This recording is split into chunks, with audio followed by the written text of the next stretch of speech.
boy Tyler asked me to make a video talking about Juco life. And I don't even know where to start at. I went to Juco 2014, fresh out of high school, 4 days after graduating. And I went to California Jucos. California Jucos are different than national Jucos. The national Jucos, they give you scholarships, they provide housing, meal plans, everything. California is different. You basically just in the junior college, you gotta provide your own housing, you gotta find your own food, pretty much on your own, no scholarship, no nothing. So you're basically taking out a lot of loans to go to school and, not knowing much about it, not knowing much about loans or anything. So when I first got down there, talking to the coaches, they told me ways of how to, lower my cost of living. When I first got down, registered to vote, got me a California ID, and I think within a year I was able to become a in-state student. But when we got there, the first place they put me at was a 2-bedroom apartment with about 10 to 12 people living there. 10 to 12 people, can't make it up, probably 3 people to a room, 2 to 3 beds in each of them rooms. And then you got people sleeping in the living room, curtains all up in the living room. So coming from DC, I was like, oh, what am I getting into? But it was different, You gotta make money, you gotta find your own way to eat. It was hard.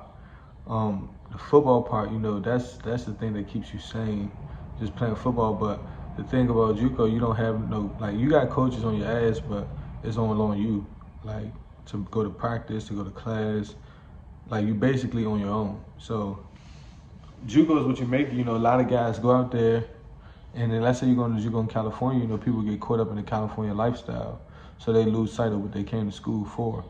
So when you go to JUCO, it's like when I got down there, I had a son in high school, so when I got down there, my mindset was, do anything possible to make it out. I wanted to make California my second home, but I wanted to make it out. I wasn't worried about partying and everything. So I had a hard time, I was depressed. I didn't go to school, but I always was at football practice. Football practice kept me sane. And, you got a lot of guys who go out there, they meet people and they branch away from school, they branch away from football. And JUCO football, man, it's probably one of the best in my eyes, because you got guys fresh out of high school, you got grown men who's 27, 28 trying to make a way, trying to get back in school. You got Division I bounce backs, Division IIs, Division III bounce backs. So it's a lot of competition, a lot of competition. So when I first got there, it was probably about 25, 26 corners. I played cornerback, it was about 25, 26 corners, and it was tough, guys returning, guys coming from other universities, guys fresh out of high school. So, I balled, I did my thing, and I decided the gray shirt. I could have suited up, but I decided the gray shirt. Gray shirt was basically, get my body right, because I'm fresh out of high school, get my body right, get my game better, and be more smarter and learn the game. So, gray shirt is probably one of the best options to do when you go to a JUCO fresh out of high school. So you can just get a feel of the new town you're in, unless you're ready to play off the bat. And I'm not gonna lie, I wasn't ready to play. So, JUCO was, it was cool, gray shirt, some on the practice squad going against a scout team going against the number ones. And we had this thing called, they did player of the week, practice player of the week. I probably won it every week just because they was giving out free meals. They give you a little free meal to go to, I can't remember the place, but it was a little teriyaki spot. So I bought out every damn practice to get that free meal. That's how tough it was. You had nights where you didn't eat. And then I was blessed, to meet a gal for Craigslist. We found a roommate on Craigslist, me and one of my friends. And he had a house, so he let us rent out one of the rooms for now. So, JUCO was, it was cool, gray shirt, some on the practice squad going against a scout team going against the number ones. And we had this thing called, they did player of the week, practice player of the week.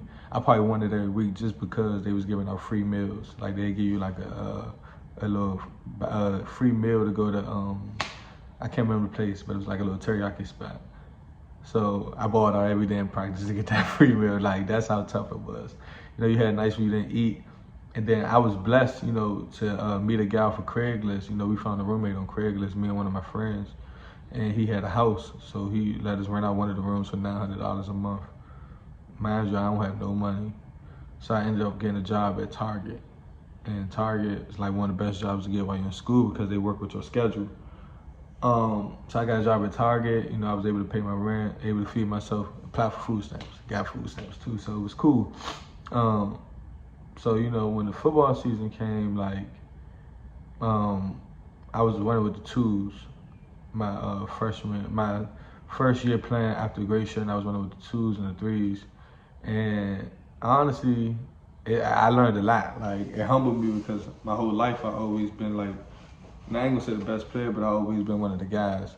And I always played, so I never rode the bench. I never felt that feeling before. So my first year, like, playing, we was good. We was good, but our offense, you know, wasn't as good. So, you know, we had them games where when you blowing people out, anybody can get in. And, you know, you as a football player, you gotta have pride. You know, you don't want to be that guy who getting in when it's garbage time. So a lot of guys went out there thinking it's garbage time, this shit don't mean nothing. But it really meant a lot. In Juco, it meant a lot because, you know, it only take a couple of film. Like, the coaches that's recruiting you don't care what time you got in the game. They only thing they care about is the film. So when you get in, make a play, like, treat it like you was in the start of the game, basically. So it's a mindset thing. Like, it's mentally tough, it's mentally challenging, and it challenges you. So when you go to Juco, you gotta have the right mindset. You gotta be able to be coachable. You gotta be able to have patience. You know, like, you guys be able to stay down, honestly. So, you know, that first year, I had a film. I had a highlight tape, 6-7 minute worth highlight tape, and then I seen guys who was like coming out with me go D1 or go D2 or D1 AA off of practice film, and off a little bit of game film. You can go D1 just straight off of practice film, like, real practice film is that good. So it was like at Juco, it was like a battle every day. We treated practice like game days because guys was trying to make it out. But the thing is, when you go to these Jucos, you know, it's really mentally tough because you know what you're capable of, you know what you can do. So it's just like, you feel like you taking a step back, you feel like you're messing up. But honestly, that's one of the best steps I ever took in my life, was going to Juco instead of going to another college straight out of high school. It taught me how to be a man. It taught me responsibilities, you know, paying bills at 17, 18, paying your own phone bill. Like, it taught you really how to just take care of your business while being in school, while playing football. So I commend any guy who goes to college straight out of high school, or, you know, go Division I, Division II, whatever. But if you go to Juco, you know, Juco breed dogs. Like that. Honestly, that's just how I feel. So the Juco life, man, it's definitely what you make it. You gotta have the right mindset. A lot of guys just, you know, you just gotta have the right mindset. When you go out there, it's gonna be tough. You're gonna meet different people trying to get you into different things. You're in a different state.